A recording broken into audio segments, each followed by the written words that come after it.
at the suffering of others. For me, anger is energy. It's a force. If an act of injustice doesn't provoke anger in me, it could be seen as indifference, passivity. It's injustice that motivates us to do something, to take risks, knowing that if we don't, things will remain the same. Anger has made us confront police and soldiers. Something that I discovered is that police and soldiers are used to being shouted at, and they're used to being mistreated by their superiors.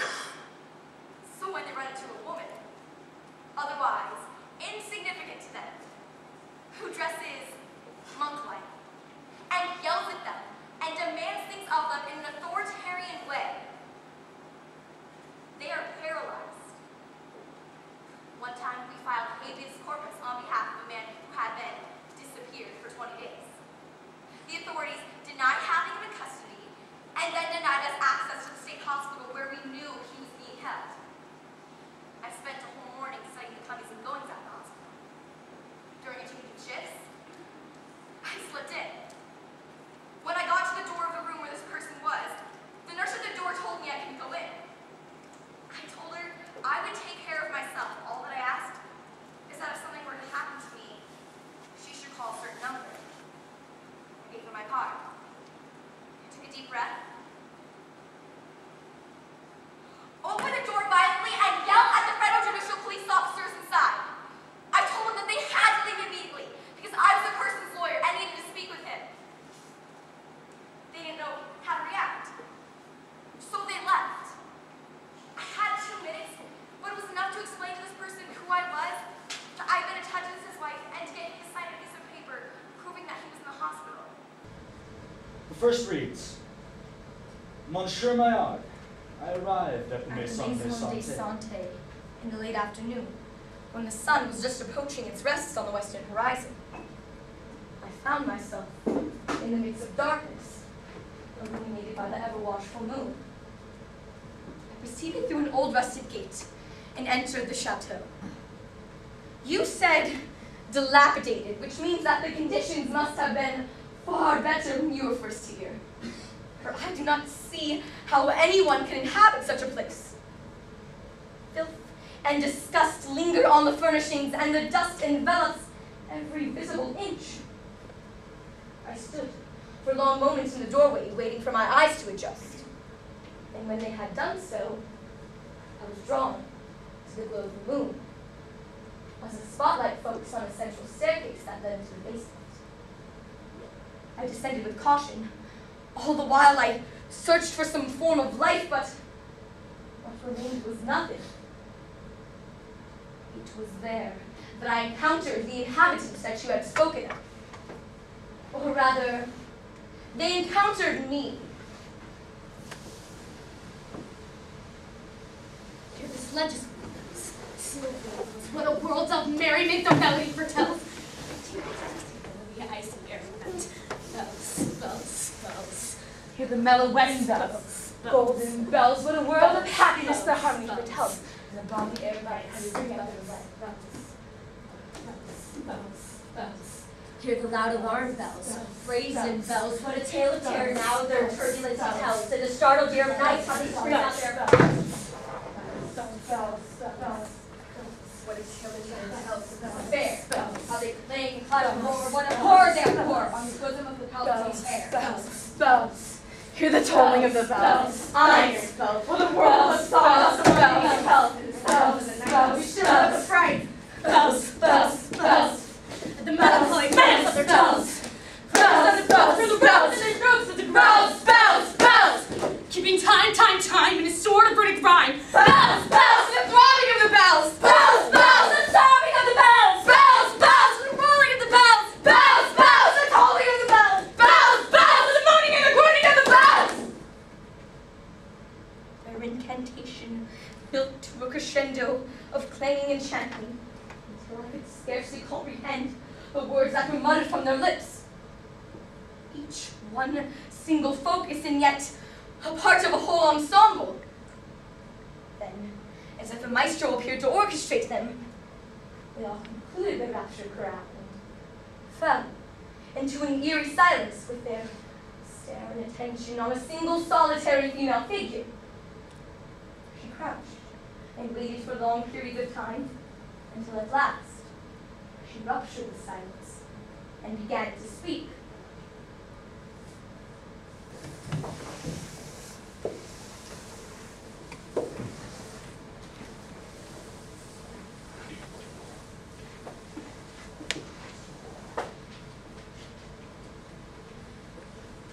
Observation Journal, Entry 1, Day 2. I awoke in a small room on the upper floor of the chateau with a scattered sense of my surroundings. I had not known how I had come to be there. I assumed, therefore, that I was carried by one of the inhabitants of this place. And I must admit that I was shaken by that which I had witnessed the previous night. Had I not witnessed these occurrences with my own eyes, I would simply relate them to exhaustion of travel and shrug them off as a passing dream, but they have racked my nerves and set me a little on edge. More interesting, however, was a scene I witnessed coming down the stairs late in the afternoon, when the sun had shed a little bit more light on the maison. As I moved my way down the stairs, I noticed the unmistakable sound of contemplative silence. Each lay scattered about the underground compartment, alone and disconnected. I attempted to engage them in simple conversation.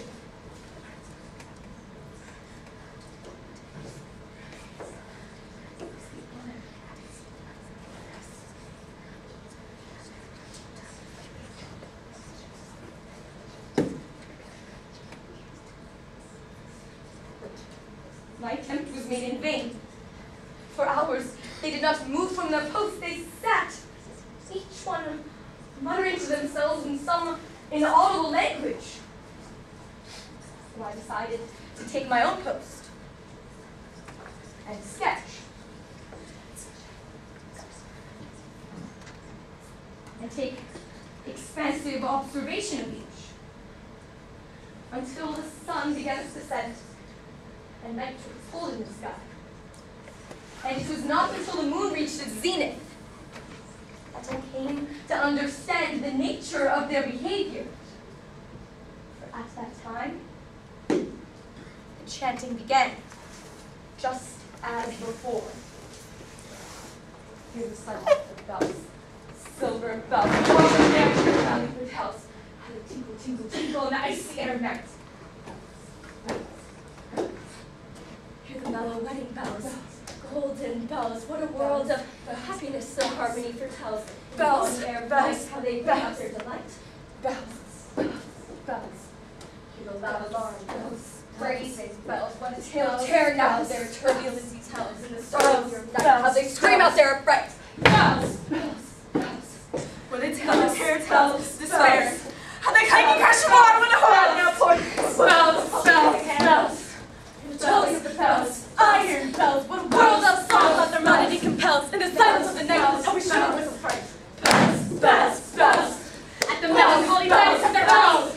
For bells and the bells from the mountains, bells, bells, bells, giving time, time, time in a sort of runic rhyme. Bells, bells, the throbbing of the bells. Bells, bells, the sobbing of the bells. Bells, bells, and the rolling of the bells. Bells, bells, and the pulling of the bells. Bells, bells, moaning and the groaning of the bells.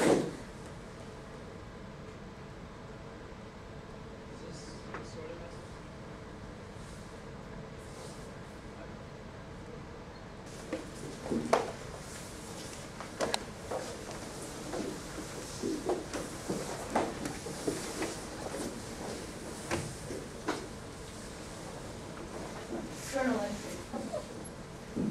As the figures began to deconstruct the evening's events, my mind began to wander over my theories and discussions concerning the human soul. Maillard has spoken of the fiendish crimes that they have committed, and how they relieve them day after day. However, he was only half right. I thought about the essence of the perverseness of soul, but here the thoughts are alive. Yes, they are recreating the More importantly, they are encompassed by their fall into the abyss. That is their focus. That has become their life.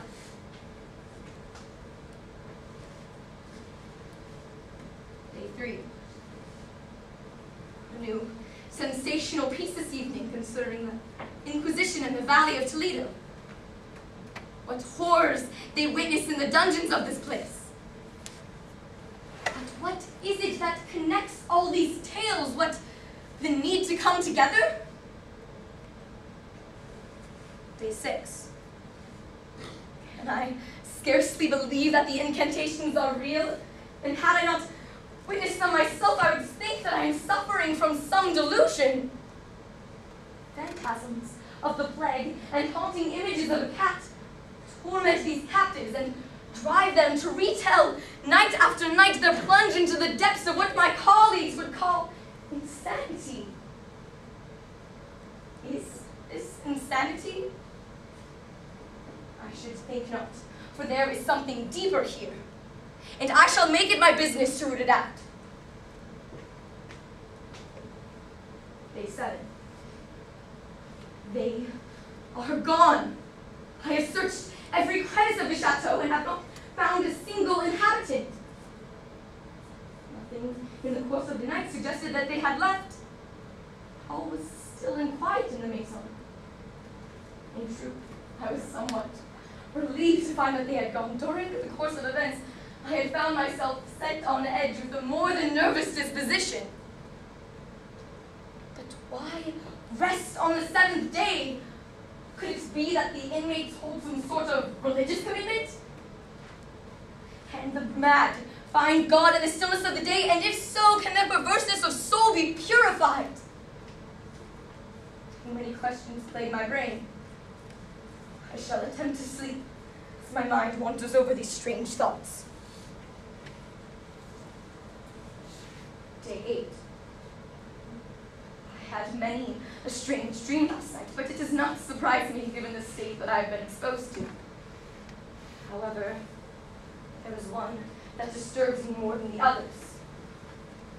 I beheld a visage of a female that looked much like my darling Virginia. However, the outline is blurred, so I cannot make out the features or curvatures of her face. She seemed to be sitting, and there was a dark show in the foreground that was drawing her closer to it. It was then that I awoke to an all too familiar sound. The inmates returned in the fashion that I had witnessed the first night I was here. More importantly, it seems that these scenes will repeat week after week, as tonight I witnessed the tale of the eye and the ever-beating heart. Day 15. The dreams were recurring every night, and at each visitation it got clearer and clearer. My Virginia sits in a chair looking at the back of it. She's dressed in black, which unnerves me to the slightest degree, for she has never been known or accustomed to do so. The shadowy figure to which all her attention is given is still withheld from my thoughts. And I cannot foretell what evil tidings these dreams will bring, but each reminds me that I have spent far too long in this place of horror.